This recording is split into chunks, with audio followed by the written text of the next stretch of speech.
दोस्तों, आप सभी का स्वागत है आपके अपने एबीसी कोचिंग यूट्यूब चैनल में। एक बार फिर से आप सभी के लिए लेकर आ चुका हूं कक्षा 10वीं हिंदी के मोस्ट इंपॉर्टेंट VBI ऐसे ऑब्जेक्टिव क्वेश्चन जो कि आपकी बोर्ड की परीक्षा के लिए काफ़ी इंपॉर्टेंट है।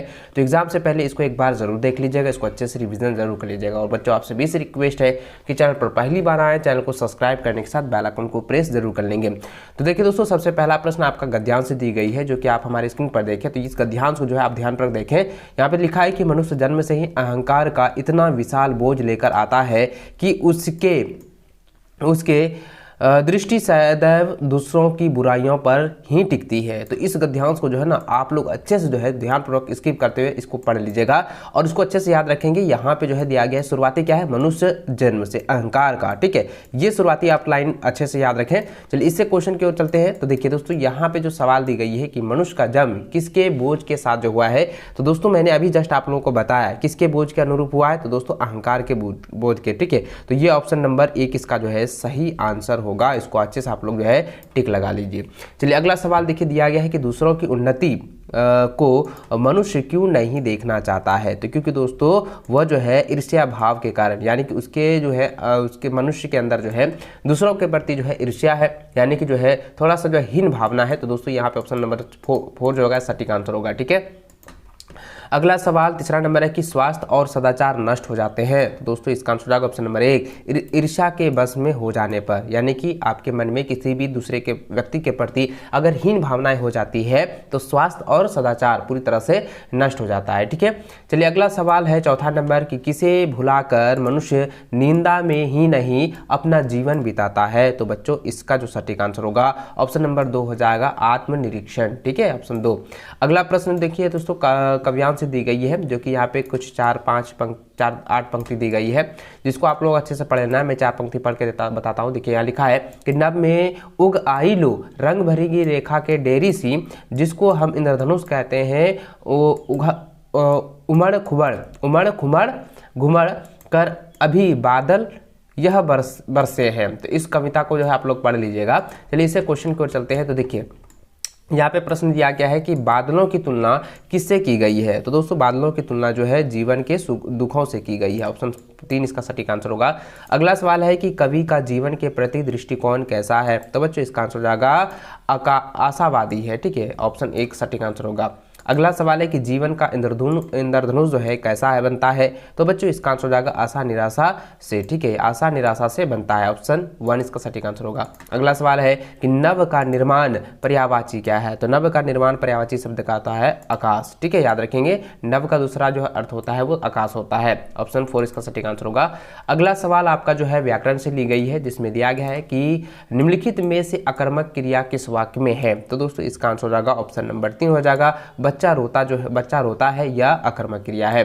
अगला प्रश्न है जिसमें कर्ता क्रिया और कर्म तीनों होते हैं। दोस्तों मैंने अभी जस्ट आप लोगों को बताया था जिसमें जो है कर्ता क्रिया और कर्म सभी होते हैं तो उसको सकर्मक होता है, ठीक है, याद रखेंगे सकर्मक होता है। तो यहाँ पे क्या हो जाएगा ऑप्शन 2 जो है इसका सटीक आंसर होगा। इसको कॉपी में नोट करके इसको अच्छे से रिवीजन कर लीजिए। उसके बाद आप एग्जाम में बैठेंगे तो आपको हमारा उम्मीद है कि आप ग्रामर में एक भी क्वेश्चन नहीं छोड़ेंगे, ना ही आप जो है 40 में 40 इस बार पूरी तरह से 100% जो है टिक लगाओगे। और दोस्तों जितने भी वीडियो मैंने आपको बताया है ना, तो सभी वीडियो का अगर आप पूरी तरह से देख लेते हैं, मैं 100% गारंटी के साथ कहूँगा कि आपकी जो है एक भी क्वेश्चन नहीं छूटने वाला है, चाहे वो ऑब्जेक्टिव हो या सब्जेक्टिव हो। इसलिए सभी वीडियो को जो है एक बार अच्छे से रिविजन जरूर कर लीजिएगा।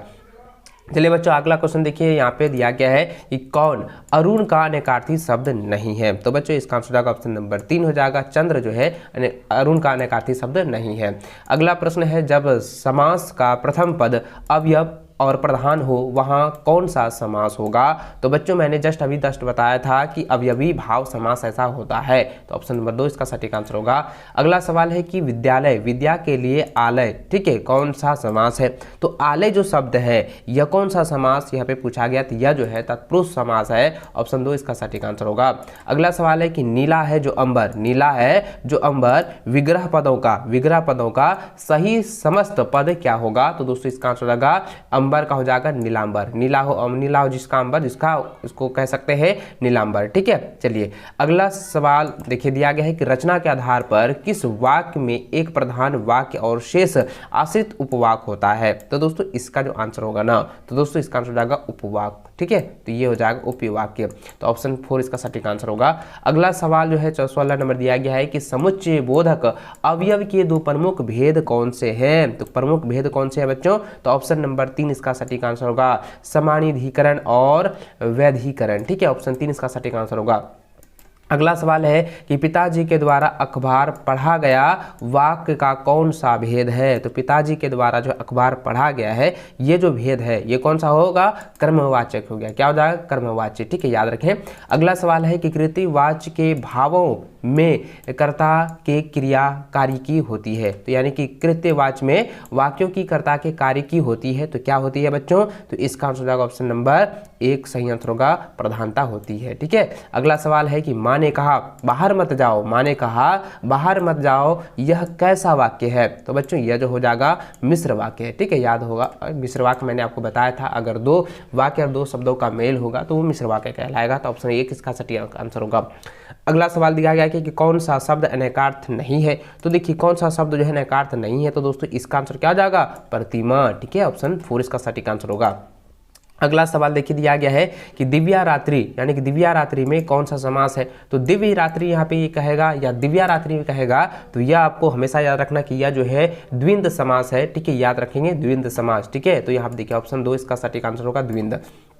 अगला सवाल आपका जो है पठित गद्यांश से दी गई है, जिसमें आप देख सकते हैं दोस्तों हलदार साहब के बारे में दिया गया है। इसको आप लोग जो है ना अच्छे से पढ़ लीजिएगा। दोस्तों मैंने आपको पहले भी बताया था कि आपका जो है नेताजी का चश्मा से जो है आपका 100% जो है एक वो गद्यांश देगा ही, उसको आप लोग अच्छे से रिवीजन कर लीजिएगा। और आपको हमेशा याद रखना है कि उस टॉपिक में क्या चीज़ था, हलदार वाला यानी कि नेताजी चश्मा चैप्टर में क्या क्या जो है वहाँ पे जो है कैरेक्टर है, किस किस पर मुख्य भूमिकाएं निभाई गई, उसको आप लोग हमेशा याद रखें, आपका पूरा आंसर जो है क्लियर हो जाएगा। ठीक है, चलिए इसको गद्यांश को जो है ना आप लोग अच्छे से पढ़ लीजिएगा। हलदार साहब को पान वाले द्वारा एक देशभक्त पे इस तरह मजाक उड़ाया जाना अच्छा नहीं लगा, तो इसको जो है आप लोग अच्छे से पढ़ लेंगे। चलिए इसका क्वेश्चन क्यों चलते हैं। तो देखिए यहाँ पे पहला प्रश्न दिया गया है कि बूढ़ा मरियल सा लंगड़ा आदमी कौन है। तो दोस्तों कौन सा है, जरा ध्यान देंगे, आप अपनी मेमोरी को थोड़ा सा जो है माइंड को दोहराइए, क्योंकि मैंने आपको बताया था कि बूढ़ा मरियल और लंगड़ा आदमी कौन है, वो कैप्टन है जो कि नेताजी के मूर्तियों पर लगातार चश्मा लगा बदलता था। ठीक है, तो ऑप्शन नंबर 3 इसका सही आंसर होगा, कैप्टन। अगला सवाल है कि कैप्टन क्या काम करता है। तो कैप्टन जो है क्या काम करता है बच्चों, तो दोस्तों वो चश्मे का ना चश्मे को बेचता था ना, तो चश्मे बेचता था, क्या हो जाएगा, फेरी वाला काम। क्या हो जाएगा, फेरी वाला काम। तो यहाँ पे हो जाएगा ऑप्शन 3 इसका सही आंसर, फेरी। ठीक है, अगला सवाल देखिए दोस्तों यहाँ पे दी गई है कि इस गद्यांश को आप अंत तक पढ़िए और इसके जो सही विकल्प है उसको चुनिए। तो देखिए यहाँ पे दिया गया कि पूरी बात तो अब पता नहीं, लेकिन लगता है देश के अच्छे मूर्तिकार की जानकारी नहीं होने और अच्छी मूर्ति की लागत अनुमान और उपलब्ध बजाय से कहीं बहुत ज़्यादा होने के कारण काफ़ी समय उहापोह और चिट्ठी पत्र के में बर्बाद हुआ होगा और बोर्ड की शासनाविधि समाप्त होने की घड़ियों में किसी स्थानीय कलाकार को अक्सर देने का निर्णय लिया और मैं कस्बे में इकलौते हाई स्कूल को इकलौते ड्राइंग मास्टर मान लीजिए मोतीलाल, यहाँ पे देखिए क्या लिखा है, मोतीलाल जी को काम सौंपा गया होगा, जो महीने भर में मूर्ति बनाकर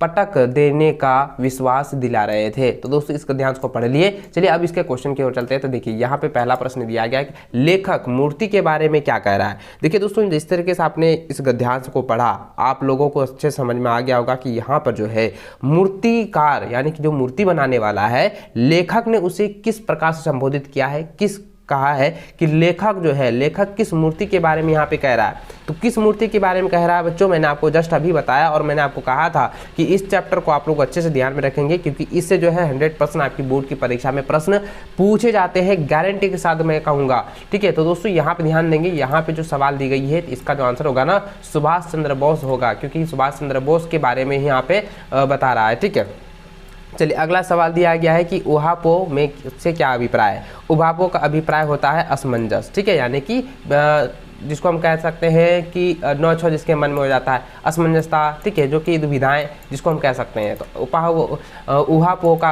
अशाब्दिक अर्थ हो जाएगा असमंजस। ठीक है, चलिए अगला सवाल देखिए दोस्तों, यहाँ पे दिया काव्यांश से, जिसमें दिया गया तुम्हारी यह दंतुरित मुस्कान धन्य। ये वाला जो है कविता आपको मैंने पहले भी बताया हुआ है, इसको आप लोग अच्छे से ध्यान में रखेंगे। चलिए इसके क्वेश्चन की ओर चलते हैं। तो देखिए यहाँ पे जो सवाल दी गई है इसको आप लोग अच्छे से ध्यान से पढ़ें। ठीक है, देखिए दोस्तों याद यह है कि बच्चे माँ जो है, माँ बच्चे को को क्या कराती है, तो माँ जो है बच्चे को क्या कराती है, माँ बच्चे को जो है वो मधुपर्क कराती है, मधुपर्क कराती है, इस कविता में साफ साफ लिखा हुआ है। ठीक है, चलिए अगला सवाल दिया गया है कि कवि ने धन्य किसे कहा, तो कवि ने जो है धन्य जो है माता और पुत्र को कहा है। ठीक है, ऑप्शन 2। अगला सवाल है कि प्रस्तुत काव्य काव्यांश को पढ़कर सही उत्तर का चयन करें। तो दोस्तों इस काव्यांश देखिए आप देख सकते हैं कि 6 लाइन की जो है ये काव्यांश दी गई है, कविता दी गई है, इसको आप लोग को अच्छे से पढ़ लेना है। चलिए इसके क्वेश्चन की ओर चलते हैं। देखिए यहाँ पे दिया गया है कि बादल किस दिशा से आ रहे हैं, तो बादल जो है किस दिशा से आ रहे हैं बच्चों, ये हो जाएगा पूर्व की दिशा से आ रहे हैं।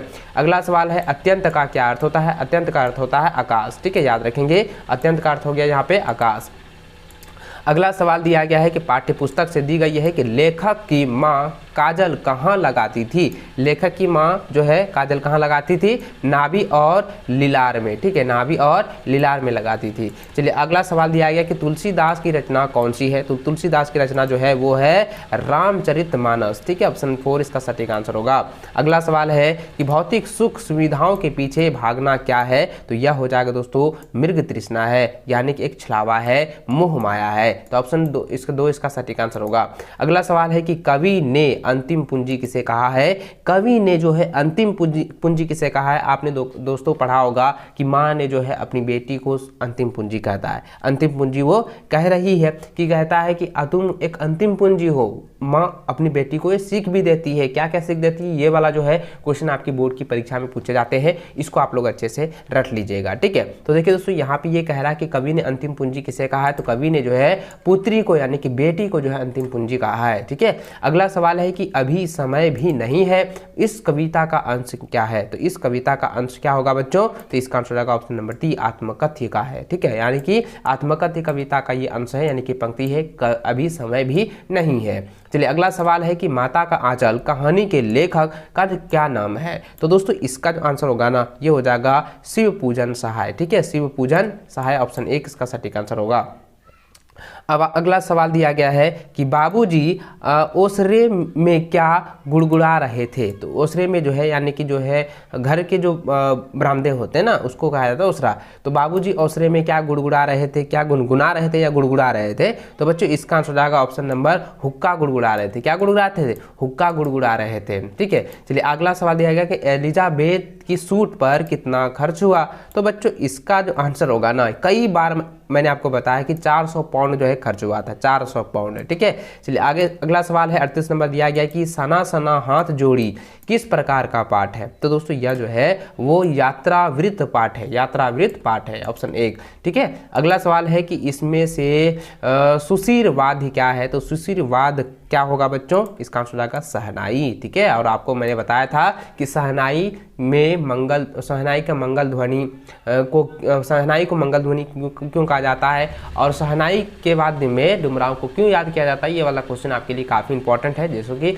आपको बताया है। ठीक है, चलिए अगला क्वेश्चन दिया गया है कि लेखिका कहाँ के भाषण की चर्चा करती है, तो दोस्तों इसका आंसर हो जाएगा अजमेर की जो है चर्चा करती है। इस वीडियो में मैंने जो है 40 ऑब्जेक्टिव ऐसे क्वेश्चन बताए हैं जो कि रगड़ कर पूछता है, इसको आप लोग अच्छे से एग्जाम से पहले रिवीजन जरूर कर लीजिए।